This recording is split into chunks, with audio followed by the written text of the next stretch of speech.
Welcome to part 2, family. And look at this. This is my pot that I did my fried chicken in. And we have all of them little niceness down in at the bottom. So when I throw up the oil, I had this, just this big.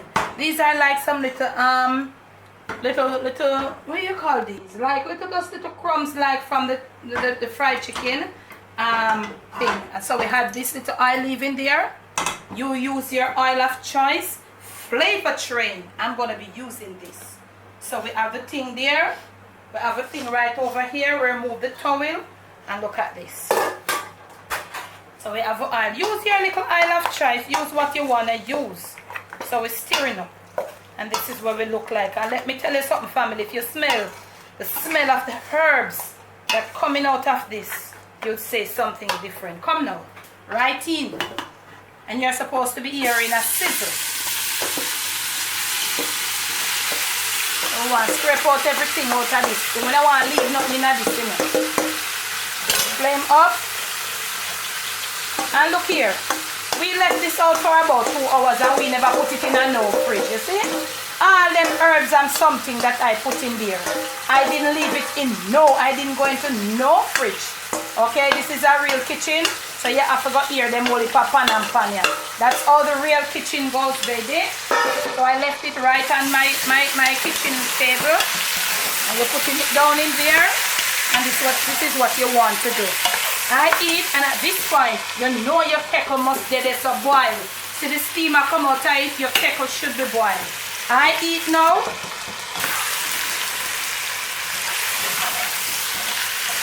The flavoring continues. Look at what is happening. You're stirring around, you're getting everything combined. So look here. We are gonna be doing this like a stirring around, still flavoring up. We still have flavor up. Down into the bottom of this pot here, stirring around our herbs because them start taking root now with the heat and all of that. Now we have a little thing leave inside here, hot water, not a lot, and you swirl it around, be careful, and you put it there to the side, okay? So we have a little juice in there, because look here. We're going to be pressuring this. You see, we're going to be using the pressure cooking method for this oxtail. Once you live in Jamaica and you say oxtail, must have a pressure cooker. Or else, the whole of the gas down a Petrobras Jammas go done and this not cook. So, but before we put on our cover for our pressure, we want to get this thing going on in there. This is gelling. On the heat, these flavors are gelling together. We soon come back. Okay, family, we are back. Come on, girl, shoot them up. This is what you call the gelling process. Look at that, the gelling process. Now, we'll proceed to put the liquid in to leave it to pressure.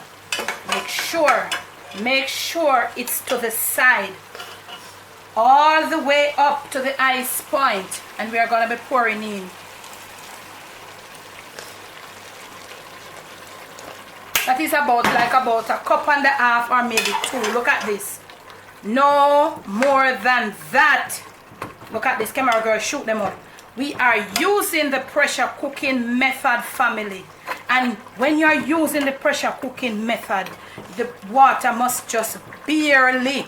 Look at that. Maybe we could put a little bit more, not a lot. You're not to full up the pressure cooker water, family. That means you're just cooking regular. Pressure cooking method is like a forced cooking with the steam. So look at that. Look at that goodness down in there. Okay, all the way up. All the way up. So look here now. We are going to put, look at that beauty in there. We're going to be putting on the top cover for our pressure. We're going to leave that there. As soon as the pressure builds up and it starts, if you have your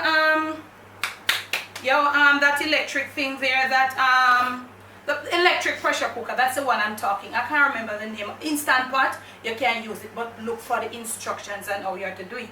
So you're keeping it on the eye until the pressure builds up, which you know is there. When it reaches there, you will reduce it to medium. I don't know the mode of your pressure cooker, but you must know your pressure cooker. Learn to adjust to it. Okay? Now, I'll be leaving this on mine 15, about 20 minutes. It's upstairs from the pressure builds up. Look at mine. You can see some people afraid of the pressure cooker, but you know, do you want me to do a video on pressure cooking or some videos? But I think I get a better pressure cooker, because that one you kind of pop down. But if you want me to do some videos on how we use our pressure cooker to get successful meals, please comment. Some people are so afraid of it. I'm not. Okay, so see it? This thing come up, the pressure is building up. You can hear it. So as soon as it starts, the way it starts dancing, you reduce the heat to medium. And you must know your pressure cook. I'll be leaving mine for about 20 minutes on the medium pressure, not the high. When we return, we'll see what is happening. So, okay, now family, our pressure cooking process is over. Look at this. Look at this. Okay? So, what you want to do now, you want to test for doneness of the oxtail. So you want to use your fork to test the meat. Any one of the flat ones around there, turn it over. Because you don't want now the meat falling off the bone. Okay? You don't want the meat falling off the bone. Let me show you.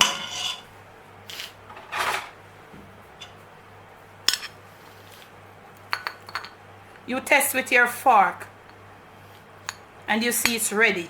You do not want the meat falling off the bone before it reach into your mouth. Okay? You don't want, when you take up this pressure, this oxtail, you have the meat falling off the bone in the spoon or whatever before you proceed to dish up this oxtail. Okay? The meat must fall off the bone in your mouth. When you take up a piece and put in your mouth, it must fall off the bone in your mouth. Not once you're dishing it, it'll drop off and hang down, and the meat the one side and the bone the one side. And that's how we serve oxtail. Now, you're going to need some water. Up with your flame, and you're going to throw some water to the side. Because we're not done with this oxtail. So that's why I say, you don't let it pressure too soft. Okay? And let me say something right here now, lest I forget. I told you to use the medium. You can use the eye, but you have to be there and you have got to monitor it, because when you use the eye, the liquid will dry out quick and it starts burning. It might cook fast, I agree, but the liquid tends to, you have a real strong chance of it, because it is so high and the pressure rate. The liquid dries out and it burns in there. So when you go, most of the bottom part burn, the meat might be cooked, but how you deal with that? All of the nicest way to make gravy, burn up. Now, we're going to bring this to medium. Again, I'm going to go get my, oh, this is my spoon, family. So, no, this wasn't it. You want to start turning around. You want to start turning around.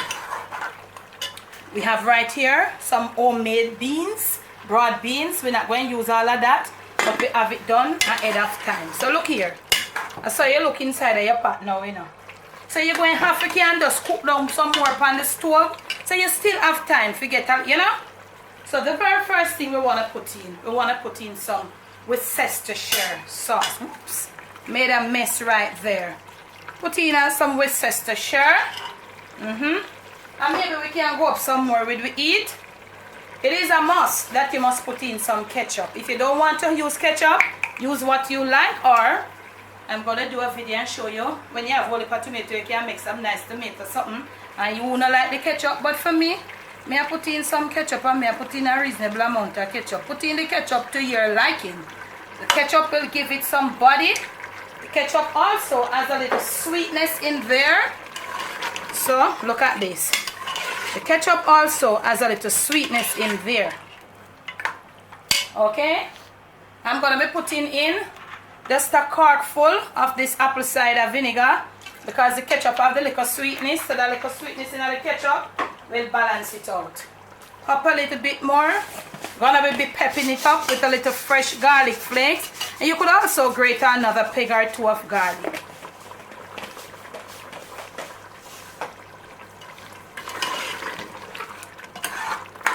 You see the gravy building already? You see the oxtail gravy building?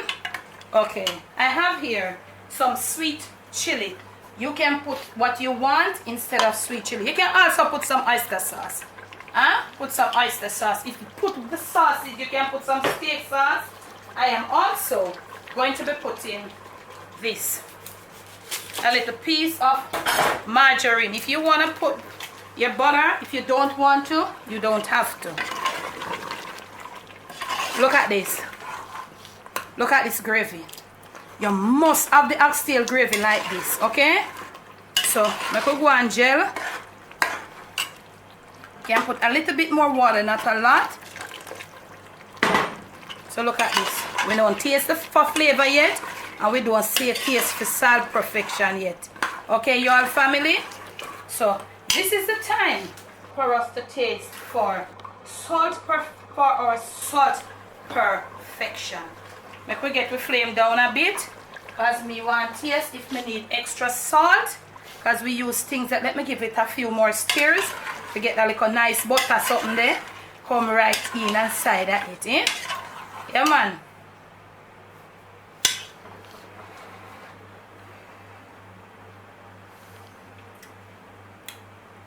Aye, me a go and good, you know. Me no want no salt. Muma, yeah.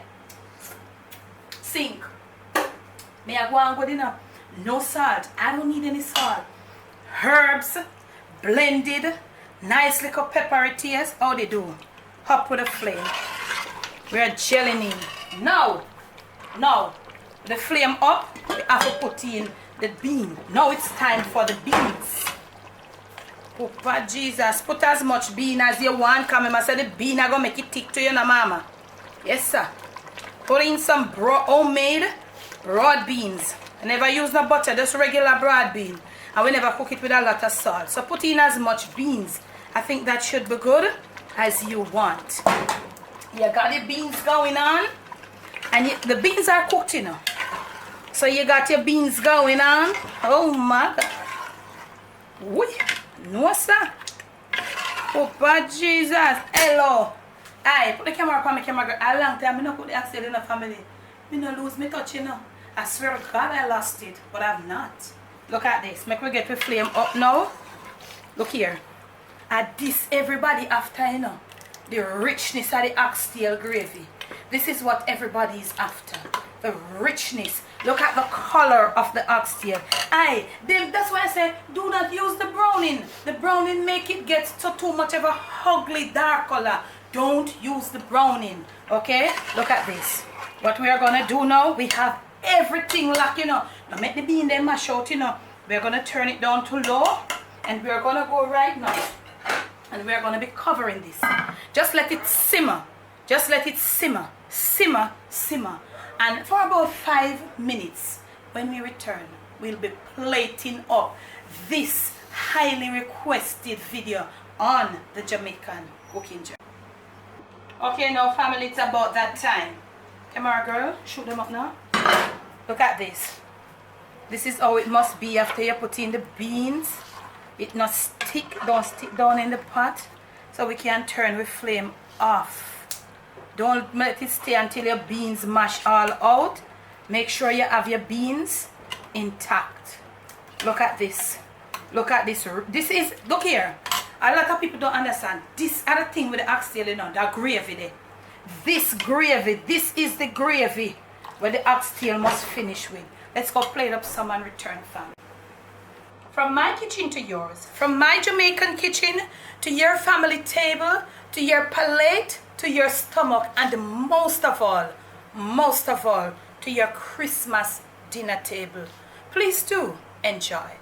Now, let me tell you something. This video, and I know it's not on my channel only, it is the most highly requested video of all times. I don't know why. Please do enjoy again. Remember to give a thank you shout out to Bernadette once more. Bernadette, thank you so much. Love you, my sister. Love you. Thanks for your love and thanks for your support. Those of you who are all in the comment section. Now, camera girls, I am late on my comments. I am really behind on my comments because I've been doing so much. But I'm getting to them because you know I answer each and every single one of you.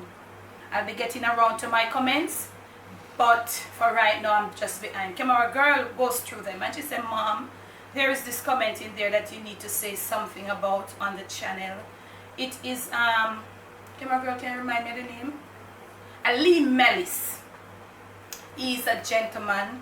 His wife is battling breast cancer. He said that in the comment section. So it's not that, you know, he was, you know, bigging up the Jamaican cooking journey. He was thanking me for showing all these dishes, and it says it gives him so much pleasure. It helps him because she's battling breast cancer, and he has to be her support. He has to work, he has to cook, he has to do everything around the house. So Ali Mellis, from me to you, my brother, I'm going to answer your comments. I just want to say, keep the faith, my brother. I just want to ask the Lord to give you strength to continue on this journey that you're on. And also to your wife, I'm asking the Lord to give her the strength. Give her, you know, that will, that faith. I'm sorry, family, my camera went dead just now. So as I was saying, I'm just asking the Lord to give her the strength, to give her, to help her to lift her faith for the healing that is to come. You're going to pull through, Ali Mellis, and your wife is also, she's going to come through. So I'm asking you, family, just to send some love. Red Heart started it in the comment section, followed by Trelawney. Just send some love, send some strong love, send some nice support to Ali Mellis and wife in this time that they're going through. Big up yourself, my brother, good husband you are, and all of that. Now I hope you have liked this video. If you have done, remember to give it a thumbs up. Hop, hop. Remember to subscribe. When you do subscribe, if you have not yet subscribed, what are you wait for? What are you really wait for? What are you waiting for? Remember, when you do subscribe, hit the bell. When you hit the bell, remember to leave your comments below. That is how you will be notified in a shout out, okay? And today's post notification shout out goes to up. Remember to like, share, subscribe again. Thank you for your love. Thank you for your support. Remember to send some love to Ali Mellis. Debbie from Dongayard, bless, no stress.